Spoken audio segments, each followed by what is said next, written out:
UP में क्या सड़कों पे सचमुच नमाज नहीं होती? मैं कहता हूं कतई नहीं होती है। आप जाके देख लो। तुम्हारे घर में रहने की जगह नहीं है तो भाई संख्या नियंत्रित कर लो। मुसलमान रोडों पे नमाज नहीं पढ़ता है और न चौराहों पे नमाज पढ़ता है, न पार्कों पे नमाज पढ़ता है। हर मुद्दे को राजनीतिक अवसर बनाना राष्ट्र के सेहत के लिए उचित नहीं है। बकरीद के अवसर पर जुम्मे के नमाज के मुद्दे पर हो हंगामा कोई नई बात नहीं। 2019 के बाद लगातार ऐसा देखने को मिल रहा है। नमस्कार, मैं सुबोध आज इसी मुद्दे पर चर्चा करूंगा कि इस बकरीद के अवसर पर होने वाला जुम्मे की नमाज आज चर्चा का मुद्दा क्यों है। हाल में उत्तर प्रदेश के मुख्यमंत्री योगी आदित्यनाथ का यह स्टेटमेंट कि बकरीद के अवसर पर 29 मई को जुम्मे की नमाज तय जगहों पर पढ़ी है, मस्जिदों में, ईदगाहों में। अगर संख्या अधिक है नमाजियों का तो उसी तय जगहों पर कई शिफ्ट में पढ़ी है। इसके लिए सड़कों को या सार्वजनिक स्थलों को डिस्टर्ब नहीं कीजिए, क्योंकि आपको यातायात संचार व्यवस्था को डिस्टर्ब करने का राइट नहीं है। से पूछते हैं, साहब आपके यहाँ यूपी में क्या सड़कों पे सचमुच नमाज नहीं होती? मैं कहता हूं कतई नहीं होती है। आप जाके देख लो, नहीं होती है।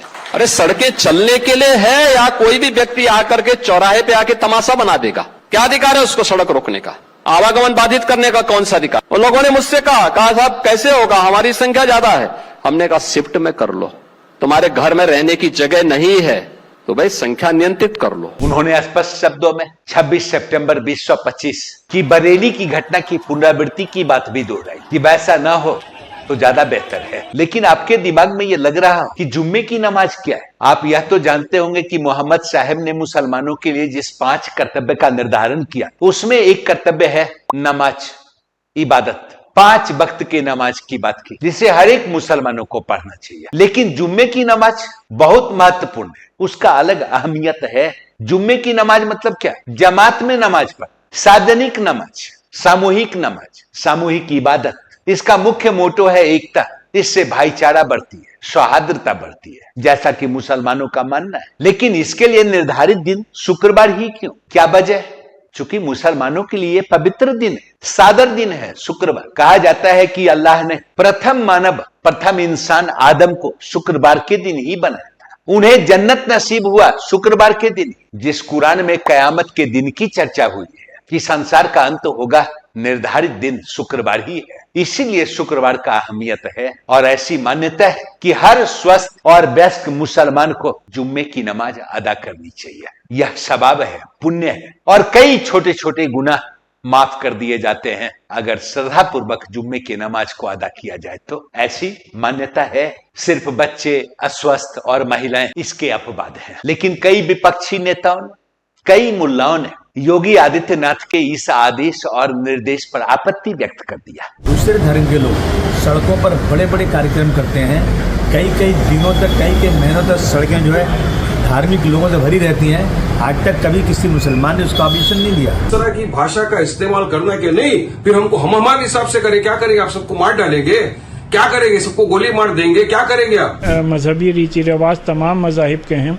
सभी को चाहिए कि सड़कों पर इस तरीके का कोई भी प्रोग्राम ना हो। कोई भी चाहे पॉलिटिकल रैली हो या मजहबी जुलूस हो या मजहबी जलसा हो, हरगिज सड़क पर नहीं होना चाहिए। और तर्क दिया कि भाई पहले की तरह आबादी अब कम नहीं है, आबादी बढ़ी है। निर्धारित जगहों पर, तय जगहों पर जुम्मे की नमाज अदा करना आज संभव नहीं है, क्योंकि इसके लिए दोपहर का समय होता है।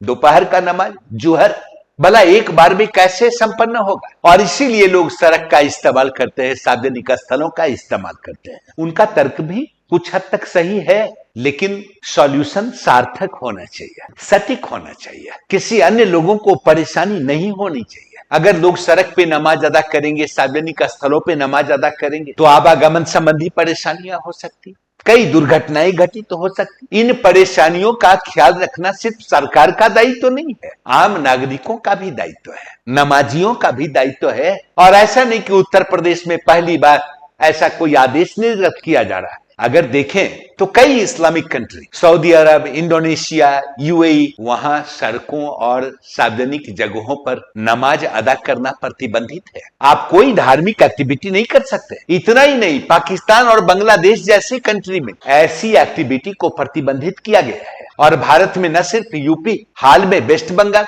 वहां भी कई जगहों पर सड़कों पे जुम्मे की नमाज को प्रतिबंधित किया गया। आसाम में सड़क और सार्वजनिक स्थलों पर धार्मिक एक्टिविटी पर पाबंदी लगाई गई। मद्रास हाई कोर्ट ने भी ऐसे एक्टिविटी पर पाबंदी लगाई है। इसलिए उत्तर प्रदेश कोई अपवाद नहीं है, यह प्रशासनिक व्यवस्था को बहाल करने की सार्थक कोशिश है। इस रूप में भी समझने की जरूरत है।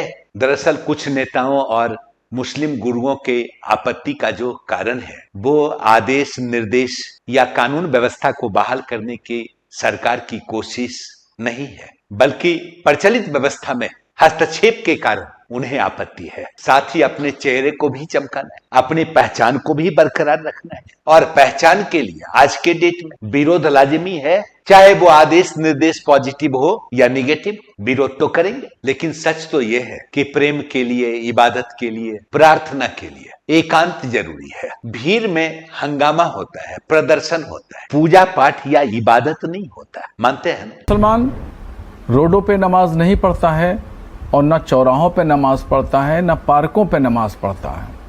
और शरीयत ने खुद एक व्यवस्था की है, जब नमाजी ज़्यादा हो जाते हैं तो इमाम चेंज करके एक ही मस्जिद में 2 जमातें, 3 जमातें, 4 जमातें